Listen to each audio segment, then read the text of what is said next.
안녕하세요. 방금 소개받은 본촌초등학교 교사 김보미라고 합니다. 오늘 저와 함께 해조류 표본 만들기를 중심으로 한 활동을 해보도록 하겠습니다.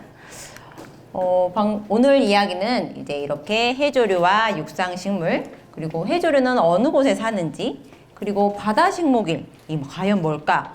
여러분이 활동으로 나만의 해조류 표본 만들기를 하도록 하겠습니다. 방금 선생님이 말씀하셨는데 오늘 저녁에 선생님들은 이걸 먹었어요. 혹시 이 안에 어떤 재료가 들어가 있을까요? 혹시 말해볼 사람? 뭐 들어있나요? 고기 종류가 들어있는 것 같아요? 또 뭐 있을까요? 뭐 있나요? 단무지. 또? 뭐 풀 종류가 있는 것 같아요? 또 뭐 있을까요? 시금치. 또 뭐지? 밥도 들었네. 그럼 이 안에서 해조류는 뭐가 있다고요? 바다에서 나오는 건 어떤 재료가 있을까요? 바다에. 아까 힌트는 아까 선생님께서 말씀하셨어요.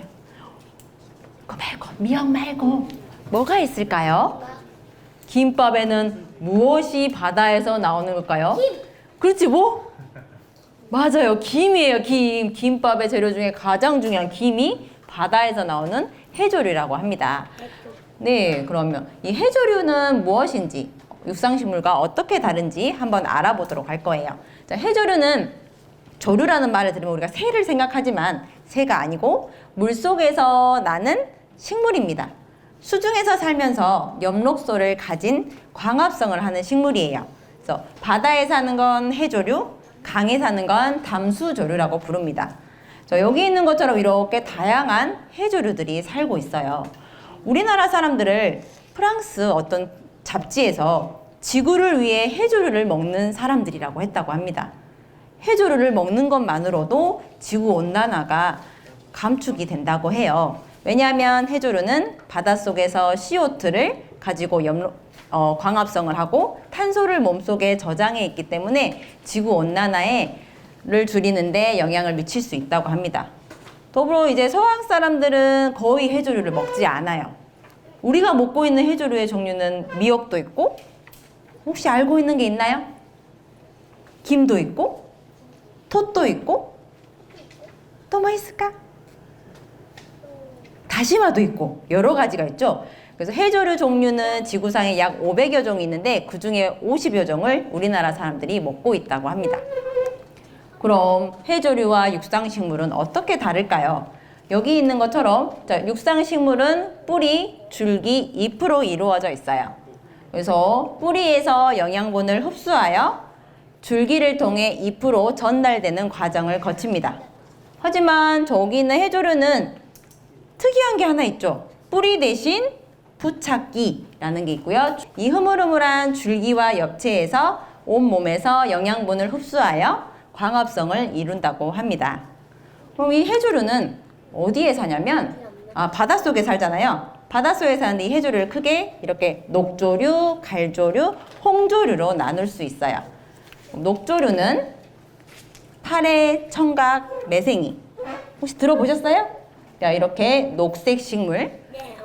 갈조류는 미역, 다시마, 톳. 그리고 홍조류는 김, 우뭇가사리, 한천 등으로 나눌 수가 있습니다.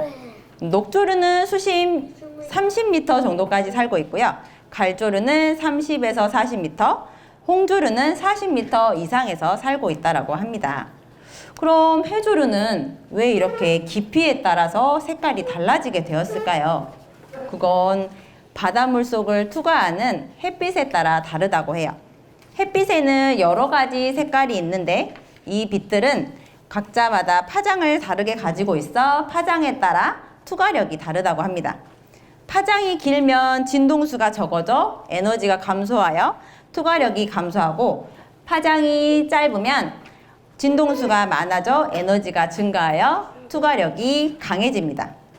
예를 들면 여기 있는 적색광은 파장이 길기 때문에 투과력이 감소하고, 청색광은 파장이 짧기 때문에 투과력이 증가해요.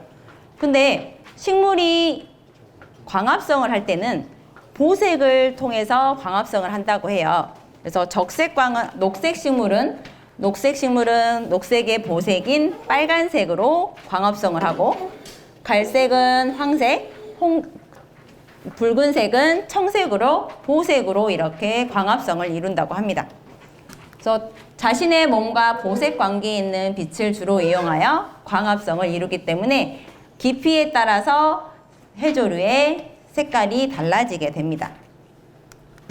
조금 전 선생님이 바다 식목일이라고 했어요. 바다 식목일이 아닌 식목일은 언제일까요? 우리나라 식목일 언제죠? 4월 5일이죠. 맞아요. 4월 5일이에요. 그날은 뭘 심어요? 나무 심죠. 그럼 바다 식목일에는 뭘 심을까요? 맞아요. 해조류를 심는 거예요. 그럼 이 바다 식목일이 왜 생기게 되었는지 한번 영상으로 같이 보도록 하겠습니다.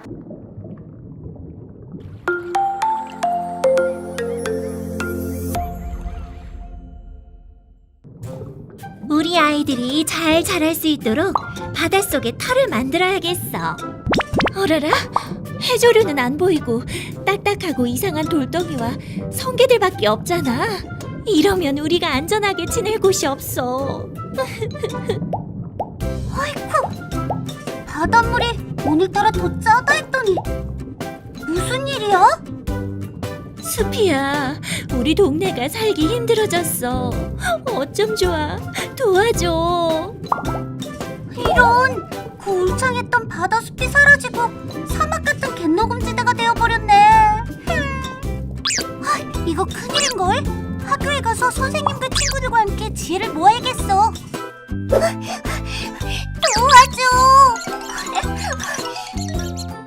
수피야, 무슨 일이야? 지느러미 바쁘게 뛰어오네. 큰일이야, 큰일. 해조류가 무성했던 푸른 바닷속에 사막처럼 변해버렸어. 뭐? 일단 여기 물부터 한 잔 마시고 자세히 설명 좀 해줘. 이제야 살 것 같다. 내가 왜 왔냐고? 지금 바닷속은 도움이 필요해. 물고기 친구들이 살던 집들이 사라지고 사막처럼 변하고 있거든. 선생님, 바다를 도와주고 싶은데 어떻게 해야 하죠? 그럼 우리 함께 바다를 건강하게 되돌릴 수 있는 방법을 찾으러 가볼까요? 슝! 무절석 해조류는 따뜻한 수온을 좋아해서 바위를 덮어버리지. 그렇게 되면 해조류가 살지 못한단다.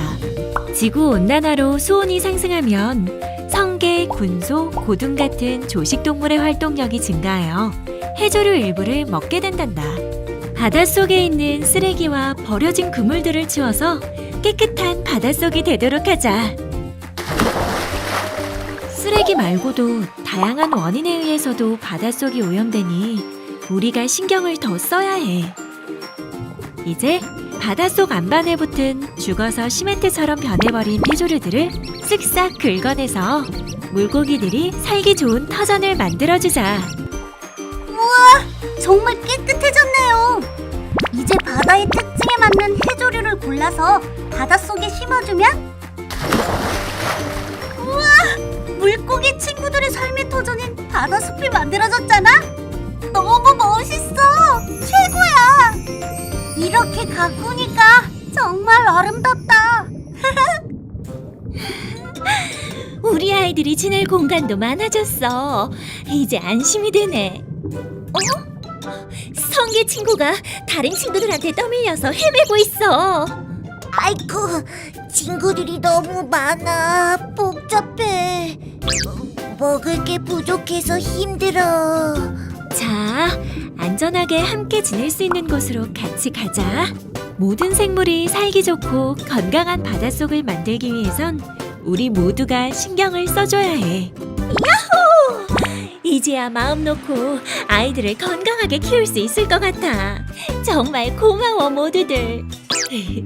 고생했어, 수피야. 우리가 바다숲을 조성하면 좋은 기능들이 뭔지 다른 사람들에게도 알려주자.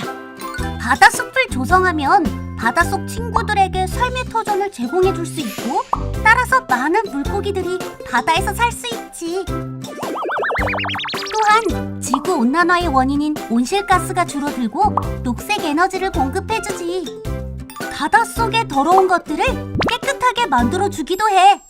심지어 사람의 몸을 튼튼하게 만들어주는 영양제와 몸에 좋은 음식을 만드는 데 사용되기도 한다고. 그럼 바다 물고기 친구들을 위해서뿐만 아니라 사람들에게도 정말 좋은 점이 많은 거구나. 맞아! 바다숲은 하나가 아닌 모두를 위한 숲이야. 매년 5월 10일 깨끗한 바다, 다양한 바다를 만들기 위해 해조류를 심어 바다숲을 가꾸는 날을 바다식목일이라고 해.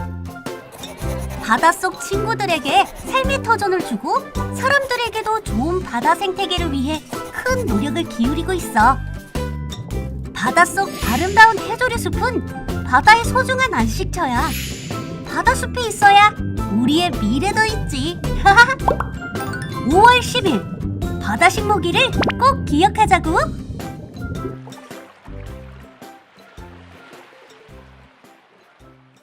자, 바다식목일이 언제였어요? 5월 10일이었습니다. 5월 10일경이 가장 해조류가 활발하게 증식할 수 있는 시기라고 해요. 그래서 5월 11일 바다식목일로 정했다고 합니다. 오늘의 활동인 나만의 해조류 표본 만들기를 하도록 하겠습니다. 이건 선생님이 먼저 이제 샘플 한번 만들어 봤는데요. 여기 있는 것처럼 해조류 표본과 함께 여러분이 바다의 깨끗한 바다를 어떻게 하면 지킬 수 있을까? 또는 여러분이 이번 여름에 바다를 갔다 왔다면 여러분의 경험을 한번 나타내 보도록 하겠습니다. 이 중에서 해조류 표본을 만드는 방법을 먼저 여러분에게 알려드리겠습니다. 자, 해조류와 큰 그릇, 물, 신문지, 도화지 이런 것들이 필요하고요.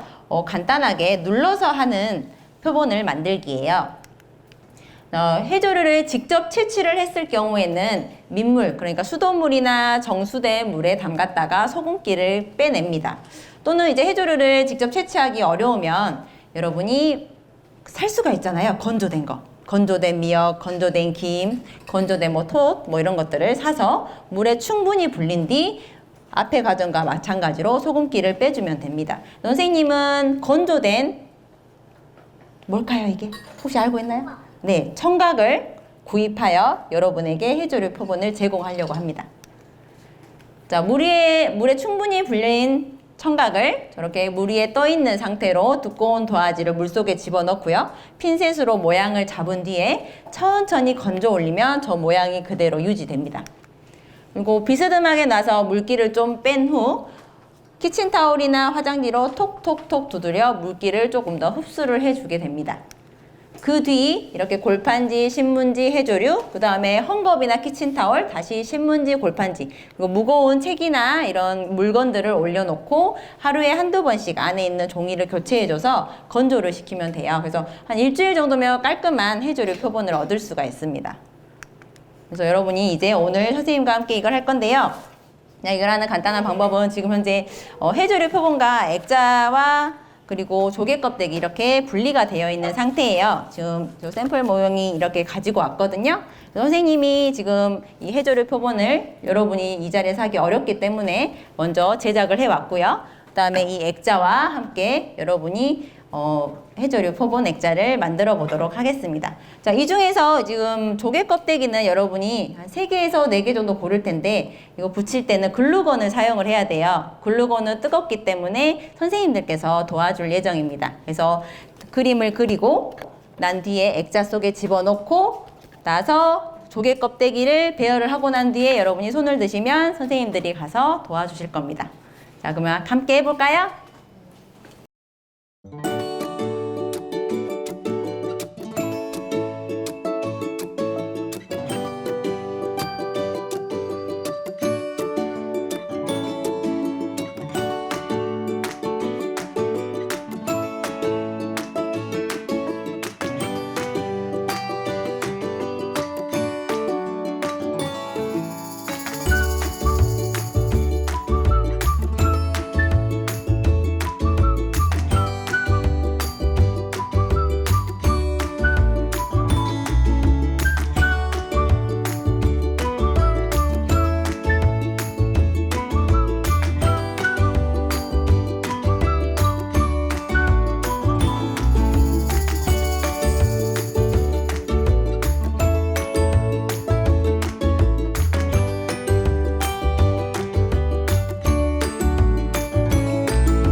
자, 마지막으로 선생님과 이거 한번 보고 마무리하도록 하겠습니다.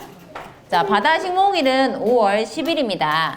해조류가 사라져가는 황폐화된 바닷속 생태계에 대한 심각성을 알리기 위해 제정된 국가 기념일입니다.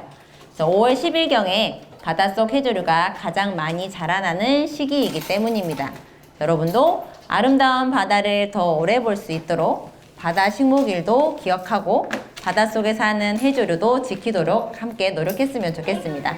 자, 그러면 이상으로 해조류 표본 만들기 수업을 마치도록 하겠습니다. 감사합니다.